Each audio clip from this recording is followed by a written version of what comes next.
여러분 축복합니다. 자, 오늘 14장 말씀 이제 압살롬이 이제 자기 형 암논을 죽였죠. 죽이고 도망갔어요. 우리 다 아시죠 내용을?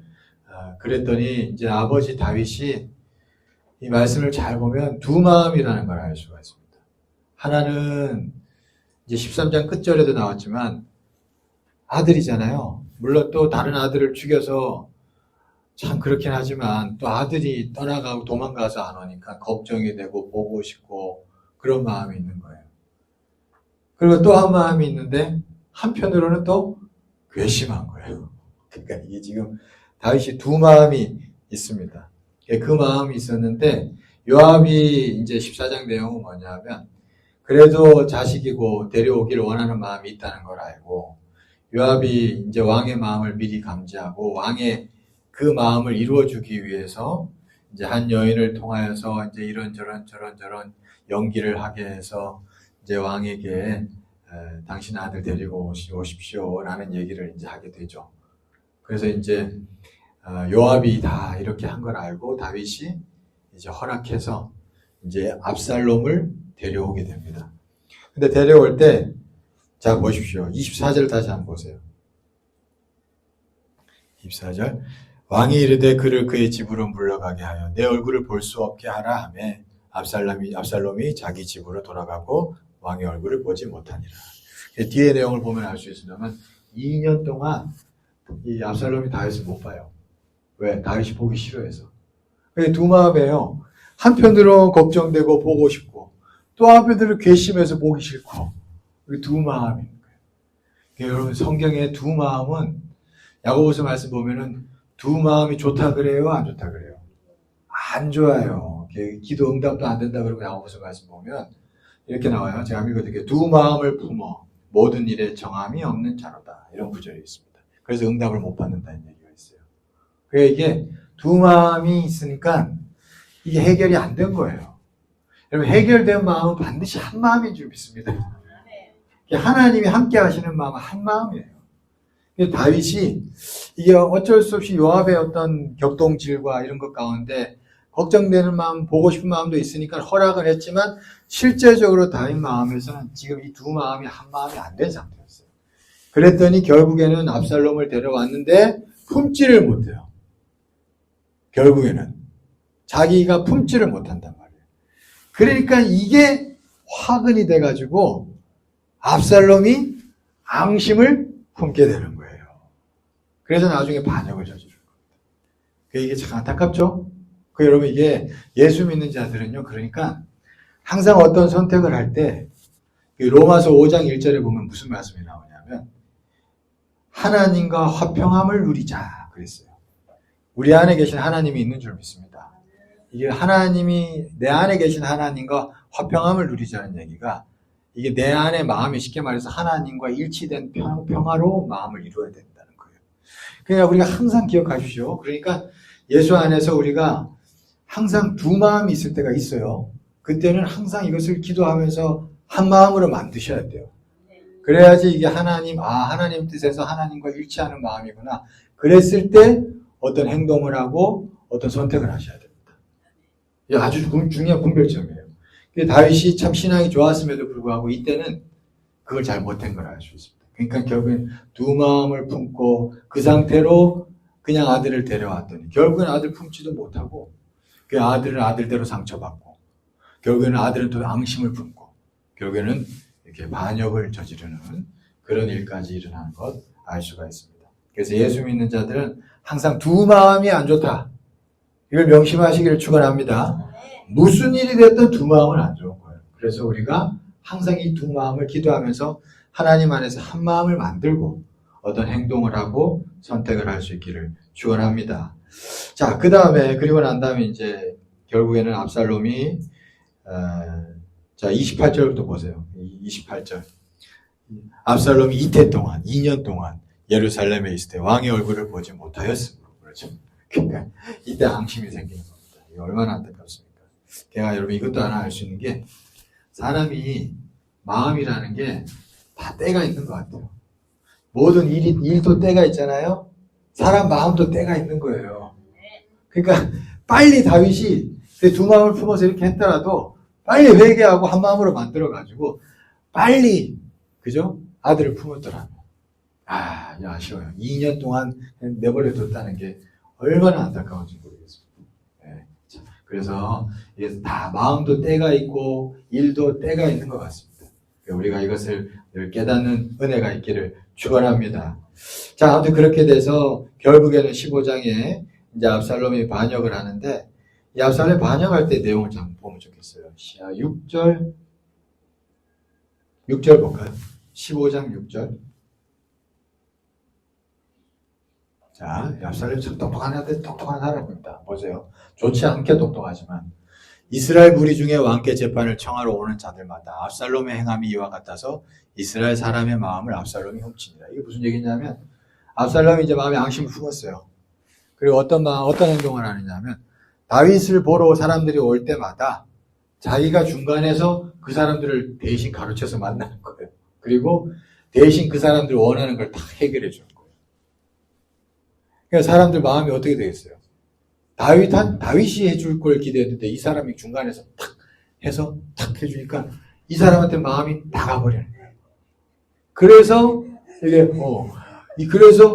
이게 압살롬이 이게 마음을 뺏었다. 그 얘기를 하고 있습니다. 이게 좋은 게 아닙니다. 이게 사람 마음을 뺏는 거예요. 여러분 이런 게 있습니다. 사람 마음을 뺏는 게 있어요. 이게 참 사람이 다 자기 위치에서 자기 일을 해나가야 되는데 그렇죠? 그런 일이 있어요. 제가 이제 이건 여러분 크게 와닿지 않는 얘기일 수도 있는데 목회 얘기인데 제가 이제 있었던 교회에 옛날에 저는 제가 있었을 때 일어난 일은 아닙니다. 근데 그 교회 옛날 얘기를 들었어요. 이제 담임 목사님이 있고 부목사님이 있었어요. 근데 이제 그 부목사님이 되게 잘했대요. 되게. 제가 이제 신방을 일을 많이 다녀보니까 다 대단했다더라고. 막 정말 설교도 잘하고 막 신방 다니면서 성도들한테 엄청 서비스라고 표현해준 거 되게 사랑을 베풀고 그러면서 막 다 그렇게 했대요. 그러니까 교인들이 다 홀딱홀딱 반했대. 풍채도 좋고 멋있고 그랬대요. 목소리도 좋고 노래도 잘하고 그랬더라고. 그러니까 막 그랬대요. 근데 그 부목사님이 그때 당시 교회 건축할 때인 거예요. 교회 건축할 때 담임 목사님은 이게 건축해야 되니까 정신이 없으니까 막 여기저기 알아보고 막 다니죠. 그러니까 교인들을 옛날만큼 신경을 못 썼겠지.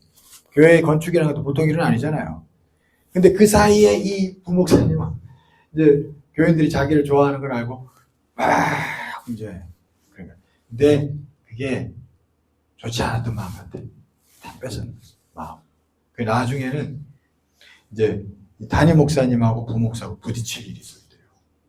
이건 이제 그때 실제로 있었던 사실들입니다. 쾅 부딪힐 때 이제 이 부목사님이 이제 자기를 좋아하는 교인들이 많은 걸 알고 와 들이받는 거예요. 상상도 못할 일. 그러니까 약간 구데타 아닌 구데타가 일어난 거예요. 그런 일이 있었대요. 근데 이제 그 담임 목사님도 이제 기도 많이 하시는 분이고 보통 분은 아니니까 막 탁탁탁탁 쳐내가지고 결국에는 이제 이 부목사님을 그래도 쫓겨날 수밖에 없는 상황이었지만 그래도 그게 생활할 수 있도록 길을 다 열어주셔가지고 보내주신 거예요. 그 담임 목사님도 대단하시죠. 그래가지고 그분이 미국으로 갔을 때 미국으로 가셨대요. 미국으로 이제 가서 거기서 이민 목회하러 가셨는데 자 보세요. 이제 끝이 안 좋습니다. 그렇게 대단하고 처음에는 그랬다더라고요. 얘기를 들어보니까 이제 그렇게 미국 가기 전에는 막 교인들이 다른 사람도 있었잖아요. 그래가 막 같이 이제 나가서 막 교회 같이 하자 막 하고 막 그런 움직임이 막 있었나 봐요. 그러다가 이제 그게 다 이상하게 일이 그리쳐져가지고 결국 미국을 가셨는데 근데 그분 지금 목회 안 하십니다. 그렇게 목회력이 뛰어난데 목회를 안 하고 계셔요. 그리고 그분하고 굉장히 그러니까 막 처음에 개척할다 그래서 막 충성스럽게 막 붙었던 가정이 있거든요. 그 가정을 우리가 잘 알아요. 제가 잘 알아요. 여기 울산에도 한번 저보러 한번 오셨었어요. 그 가정이. 그분들이 근데 그러더라고. 그런 그분 얘기하면서 무슨 얘기하냐면 지금은 그분들 안 좋아한다는 거예요. 그 목사가 안 좋아한대. 왜 그러냐니까 정말로 그게 하나님 하시는 거면 목회를 하셔야지 왜 목회를 계속 못하고 계시냐고. 뭐 그 얘기하더라고. 네, 그 얘기. 그래서 그분은 하나님이 쓰시는 분은 아닌 것 같다. 이제 뭐 그런 얘기를 하는 걸 제가 들었습니다. 제가 드리고 싶은 말씀은 뭐냐면 사람이라는 게요. 하나님 살아계신 줄 믿습니다. 그러니까 자기 위치에서 자기가 그 위치를 지키며 성실하게 나아가면 하나님이 알아서 길을 인도하시고 열어주시고 그게 하나님의 방법인 것 같아요. 근데 이 사람이 사람 마음을 훔쳐가지고 자기가 한번 올라보려고 했다가 이 결국에는 이게 압살롬 볼 때마다 그분 이야기 자꾸 생각난다. 그렇게 되더라고요. 그래서 사람이요 자기 위치를 지켜야 됩니다. 여러분 믿습니까? 네. 담임은 담임대로 위치가 있고 부목은 부목대로 위치가 있고 다 각자 위치가 있는 거예요. 그러니까 성경에도 보면 무슨 얘기냐면 집사의 직분을 잘한 자들에게 아름다운 지위를 주신대요. 그러니까 밑에 있을 때 밑에 위치를 잘 지키면 이렇게 하나님 알아서 주신다는 거지. 그게 성경의 약속인데 그죠? 그래서 저는 그 얘기가 옛날 부목사 할 때부터 들어왔어요. 저는 그래서 부목사 할 때도 내 자리를 지키려고 애를 많이 썼습니다. 네, 저는 늘 그랬었어요. 그건 제가 분명히 말씀드릴 수 있습니다. 여러분 이게 중요한 것 같아요. 교회가. 우리 교회도 앞으로 부목사 있을 줄 믿습니다. 그래서 여러분 이걸 알고 계셔야 돼. 교인들도. 무슨 말씀인지 아시죠? 그래야 돼요. 왜냐하면 이게 다 그런 게 있어요. 하나님이 뜻이 있어 담임 목사를 세웠고 뜻이 있어 부목사를 세운 거예요. 물론 뭐 각자 뭔가 잘하는 재능이 있고 달란트 있으면 그걸 잘 인정해주고 활용하고 서로 좋아하고 하는 게 좋은 거예요. 그럼에도 불구하고 위치는 있어요. 예. 이게 미리 사전에 교육시켜야 돼. 우리 교회 부목사 할 줄 믿습니다. 그러나 아무튼 위치는 있는 거예요. 그렇죠? 그러니까 이게 혹시나 우리가 나중에 부흥해서 부목사가 딱 와서 여러분 마음을 싹 훔치려고 아셔야 돼. 벌써부터 이런 얘기 하는 거 보니까 우리 교회 부흥할 줄 믿습니다. 그러니까 이게 중요한 얘기입니다. 이건 웃자고 하는 얘기고 아무튼 그러나 중요한 거는 자기 위치를 지키는 거는 분명한 이치예요. 그죠? 그게 성경적인 겁니다. 그러니까 압살롬이 그걸 놓치고 막 마음을 막 뺏으려고 막 이러다가 결국엔 이게 끝이 안 좋아진 거예요. 아까 그 목사님도 그렇고. 그게 참 안타깝죠. 자, 그 다음에 이제 뭐 얘기했나 이제 얘기했네. 자, 그 다음에 다윗이 이제 결국에는 도망을 갑니다. 압살롬이 일단은 정권을 차지했기 때문에 도망을 갈 때 보면 참 이래 어려울 때 이제 뒤에 내용은 이제 쭉 뭐냐 하면 사람들의 반응이 다 드러나는 거예요. 진짜 이제 충성된 자, 그렇지 않은 자 다 드러나는 거예요. 어려울 때. 다윗이 도망갈 때 보니까 이게 사독과 아달, 후세 이런 사람들은 충성스럽게 끝까지 나라를 생각하며 끝까지 충성스럽게 가는데 또 그렇지 않은 자들은 뒤에 가가지고 시므이라든지 이제 시바라든지 이런 사람들은 다 그냥 잘못된 행동들을 하게 되는 그런 내용들이 나오고 있습니다. 한번 읽어보십시오. 읽어보시면 좋아요. 특별히 와닿는 게 16장에 시므이라는 사람이 이제 아마 사울 왕조를 그리워했던 사람 같은데 이 사람이 되게 이제 다윗이 잘못돼 가니까 거 봐라 그래서 막 욕을 합니다. 그때 다윗의 반응이 참 의미 있습니다. 16장 11절 말씀 보시죠. 11절 12절 16장 11절 12절 또 다윗이 아비새와 모든 신하들에게 이르되 내 몸에서 난 아들도 내 생명을 해하려 하거든 하물며 이 베냐민 사람이랴 여호와께서 그에게 명령하신 것이니 그가 저주하게 버려두랴 혹시 여호와께서 나의 원통함을 감찰하시리니 오늘 그 저주 때문에 여호와께서 손으로 내게 갚아주시리라 하고 그랬어요. 다윗이요 하나님의 주권이 뭔지를 아는 사람입니다. 그러니까 지금 자기가 도망자가 된 거잖아요. 물러나는 상황인데 그러니까 막 누가 욕하죠. 그러니까 다윗이 솔직히 그 사람 시므이 죽일 수 있었습니다. 왜냐하면 요압도 있었고 군대가 거느리고 있었기 때문에. 그런데 뭐라 그래요? 가만히 내비둬라. 저 사람이 날 욕하는 거 하나님이 허락하시니 저러는 건데 뭐 하려고 그러냐? 내버려둬라. 그냥 혹시나 이 일로 인해서 하나님이 다시 한번 나를 불쌍히 여기셔서 건져주실지 어떻게 알랴. 그러니까 하나님의 주권을 믿고 의지하며 그저 겸손하게 하나님의 손만 바라보는 그 자세, 그 자세가 느껴지죠? 여러분 이게 귀한 줄 믿습니다. 예수 믿는 자들은 그러니까 마음속 깊숙한 곳에 이런 겸손함이 있어야 됩니다. 하나님 앞에.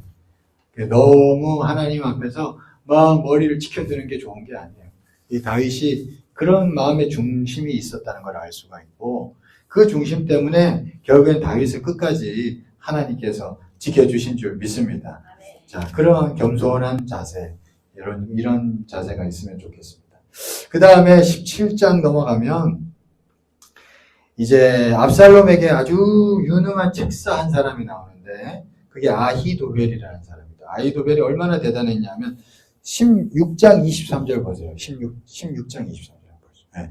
16장 23절 같이 한번 읽겠습니다. 시작. 아히도벨이 자기 계략이 시행되지 못함을 보고 나귀의 안장을 지우고 일어나 고향으로 돌아가 자기 집에 이르러 집을 정리하고 스스로 목매어 죽음에 그의 조상의 묘에 장사되니라. 자, 여기 보시면 아히도벨이 자기 계략이 시행되 제가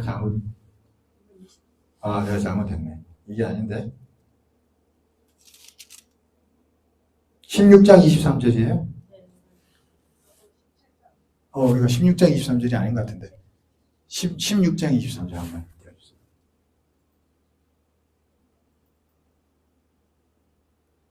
요거 보고 17장을 보겠습니다.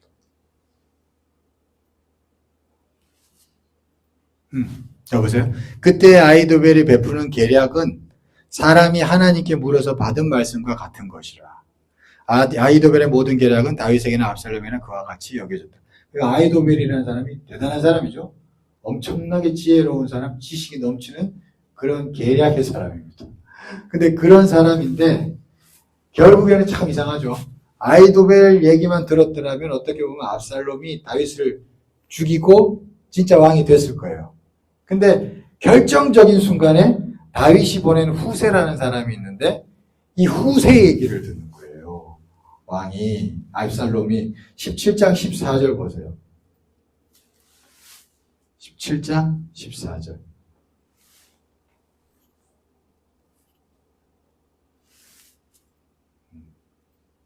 14절. 죄송합니다. 계속 왔다 갔다 하겠어. 네. 같이 한번 읽어볼까요? 시작. 압살롬과 온 이스라엘 사람들이 이르되 아렉 사람 후세의 계략은 아히도벨의 계략보다 낫다 하니 이는 여호와께서 압살롬에게 화를 내리려 하사 아히도벨의 좋은 계략을 물리치라고 명령하셨음이더라. 그러니까 여러분 아무리 사람이 똑똑하고 대단해도 결국에는 하나님 손바닥에 있는 줄 믿습니다. 그러니까 하나님이 희한하게 오히려 압살롬이 후세 얘기를 듣도록 역사하셨다는 것을 지금 성경이 말씀하고 있어요. 그러니까 그래서 결국에는 이게 후세 얘기를 들어가지고 시간을 벌어줬죠, 다윗에게. 다윗이 시간을 벌어서 더 도망가게 되고 정비하게 되어서 다시 전쟁할 수 있게 되어가지고 결국에는 다윗이 승리하게 됩니다. 그러니까 여러분 아무리 사람이 지식이 뛰어나고 지혜가 뛰어나고 계략이 뛰어난 것 같아도 사람은 겸손해야 돼요. 왜? 다 하나님 손에 달렸기 때문에. 이것까지 아는 자가 진짜 지혜로운 자인 줄 믿습니다. 그것이 오늘 성경에 잘 나타납니다. 그리고 이제 18장 보면은 이제 압살롬이 처참하게 죽습니다. 죽고 그 죽은 소식을 전하러 가는데 사독 제사장의 아들 아히마아스 제사장이 달려가서 전하는데 전할 때 참 지혜롭습니다. 18장 28절 29절 요거 보고 이제 요거 마지막으로 요거만 보겠습니다. 18장 28절 29절 같이 한번 읽겠습니다. 시작. 아히마아스가 외쳐 왕께 아뢰되 평강하옵소서 하고 왕 앞에서 얼굴을 땅에 대고 절하며 이르되 왕의 하나님 여호와를 찬양하리로소이다. 그의 손을 들어 내 주 왕을 대적하는 자들을 넘겨주셨나이다 하니 왕이 이르되 젊은 압살롬은 잘 있느냐 아니라 아히마아스가 대답하되 요압이 왕의 종 나를 보낼 때 크게 소동하는 것을 보았사오나 무슨 일인지 알지 못하였나이다. 저희 아히마아스가 엄청 지혜로워요. 왕이여, 당신이 승리했습니다. 기쁜 소식을 먼저 전하고, 왕은 압살롬이 살았는 것만 궁금한 거예요. 근데 거기에 대고 그 다음 둘째 아히마아스가 뭐라 그러니까 그 압살롬 죽었습니다. 이 얘기 안 하고 뭐 저쪽 어디가 시끄럽긴 하던데 어떻게 된지 잘 모르 죽은 줄 알고 있었거든요. 알고 있었는데도 어떻게 된지는 잘 모르겠습니다. 딱 그렇게 얘기한 거예요. 그랬더니 뒤에 이제 나중에 보면 구스 사람이 와가지고 왕이여, 당신의 승리를 축하합니다. 그러니까 압살롬은 어떻게 됐느냐? 다 왕을 대적하는 자가 그 압살롬처럼 죽기를 원합니다. 그러니까 그리고 나서 다윗이 막 통탄하며 울게 되죠. 그러니까 이게 같은 말이라도 아다르고 어다른 줄 믿습니다. 그러니까 이 아히마아스가 아주 지혜로운 사람입니다. 그게 이게 절묘하게 나타나고 있어요. 그러니까 우리도 이렇게 말을 웬만하면 특별히 이렇게 개인적으로 우리가 서로 대화하고 할 때는 부정적인 얘기는 완곡하게 얘기를 할 수 있기를 축원합니다. 이게 참 지혜로운 거예요, 그죠? 그렇게 함으로 인해서 우리가 사람의 마음을 얻게 되고 또 하나님의 일하심 가운데 거할 수 있게 되는 줄 믿습니다. 자, 그런 지혜가 나타나고 있어요. 자, 오늘 말씀 여기까지 보겠고요. 또 각자 한번 성경을 읽어보시고 말씀을 받을 수 있길 축원합니다.